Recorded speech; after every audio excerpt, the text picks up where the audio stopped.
Just a quick note before this free video. If you click like and subscribe, I'd be very thankful. So I believe the 65,470 is a total number, is an accurate number, because, you know, they both could be fake. But I think that the 65,470 is probably accurate. And also, the gate was, they said it was the third biggest gate in history behind the 2 days of WrestleMania individually from last year, which were both a little over 17 million. And the third biggest would have been the WrestleMania in, was it 2016? The AT&T Stadium one where they actually sold out AT&T Stadium and they really had 80,000 people. That one, that gate was, they announced 17.3, but it was really 16.5, which is just because they add on the ticket surcharge, you know, the Ticketmaster, you know, puts in. And that's just the way they do it. I mean, most people don't do it, but it's not dishonest. It's just the way they do it. So based on normally how you would do a gate, this gate is probably about 17 million, which means that, you know, they had like, you know, again, if it's 65,470, it's probably, you know, 61, 62 paid in that range, which is a lot of people. And with that gate of, you know, in the $17 million range, I mean, that's just under an average of $300 a ticket. That's a great UFC gate, you know, let alone a WWE gate. I mean, it's far and away, you know, I mean, it's the third biggest gate in the history of professional wrestling. And, you know, outside of last year, there was never a gate bigger than this one. So, you know, they were able to charge big prices for this and pack the building too. So that's pretty interesting. The other one was they did a thing with Jackie Redmond, and she said that Cody is injured, but she was very vague about it. And I haven't heard anything new about this one. But she said Cody's injured. We don't know, like, if he may have to miss time. We don't know if he's, you know, like, it was just kind of a thing, he's injured. And we don't know the more details on it, but he's probably going to be on SmackDown in some form on Friday. We don't know how long he might have to be out of action from the ring. They didn't do an injury angle, although, you know, there were pretty nasty bumps on that ladder that, you know, could have injured either guy. And then when Levesque is talking after the show, basically, you know, he says that there's no major injuries. So, you know, I don't know if it's storyline. I don't know if they forgot to. I mean, it's hard to believe that they would have a storyline and not include Paul Levesque in on the storyline if they were doing a storyline injury. Especially since he's the guy in charge. Yeah. Well, you know, the thing I got to ask, and I guess he claimed there were no major injuries, but they did that spot in the Royal Rumble when Seth, Punk, and Roman all got eliminated, and they're brawling outside, and Seth goes to do the curb stomp on Roman.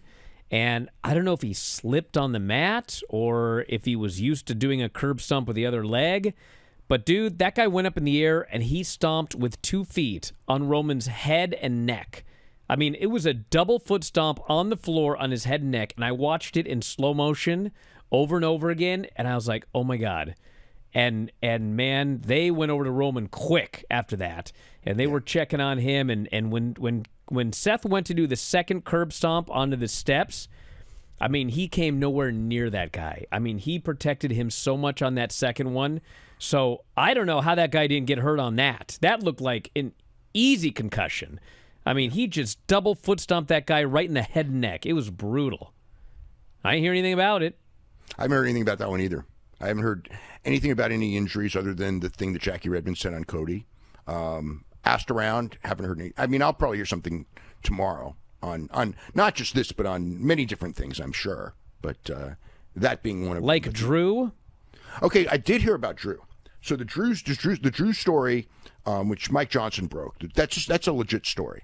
Okay, so Drew came back, and he was mad about somebody who, because at first it was funny because at first it was like even before it came out, you know, I'd heard it, and then someone goes, it's just, don't worry, it's a work, and then that same person came back later and just goes, oh God, I just figured he was doing that because it was in front of everybody, and just said, there's a guy that a lot of people were pissed at in that match, with the idea that he was trying to get himself over and not the match over, and he was doing things. I want to mention his name. It'll probably come out tomorrow because it's only one person telling me the name, but it's multiple people telling me that the Drew thing was, he wasn't happy. It's not an angle. If they end up doing an angle with the person later, which there's no hints of anything, but the reason I heard it was because I heard that Drew was not the only one unhappy about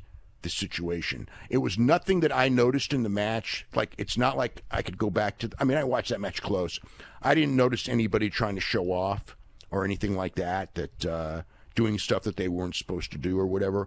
But there was more than one person, in that match who said the same thing. So I presume that somebody's going to get that name out within the next couple of days. But, and if I get a second source, it'll be me. But right now it's only one source. But, the Drew thing's legit. Are you heading to Las Vegas for WrestleMania? If so, clear some time on the calendar because we have a lot of great events. It's our annual convention, the WrestlingObserver.com/F4W online convention in Las Vegas this year on WrestleMania weekend. April 18th, Friday, April 19th and 20th. We got special events every day. Friday will be the Dave Meltzer, Bryan Alvarez live Q&A. You can show up. We've got a meet and greet. Perhaps we'll have some merch.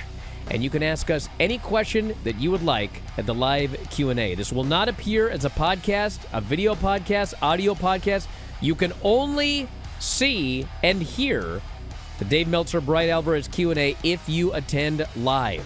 That is April 18th at noon at the beautiful Palms Resort Casino in Las Vegas. We will also have wrestling watch parties. Have you ever wanted to watch wrestling with Dave Meltzer? 2 wrestling watch parties coming up that weekend, as well as 2 after parties. What is an after party? It's exactly what it sounds like. After WrestleMania, both nights, you'll be able to come back to a suite. I'll be there, Dave, a bunch of other friends and subscribers, and you'll get to party. We'll have alcohol, food, and more. These are the after parties after WrestleMania Night 1 and Night 2. If you want to go, you got to buy your tickets now. Tickets available for everything at f4wonline.com/Vegas. Easy. f4wonline.com/Vegas. Did I mention we're going to have a group dinner at Texas de Brazil? It's an all-you-can-eat steakhouse, all-you-can-eat steak. I hear some of you right now, I don't eat meat. Doesn't matter. They have the best salad bar you'll ever see. Texas de Brazil. You can grab your tickets for that meet and greet / dinner as well. Where? F4wonline.com/Vegas. See you there.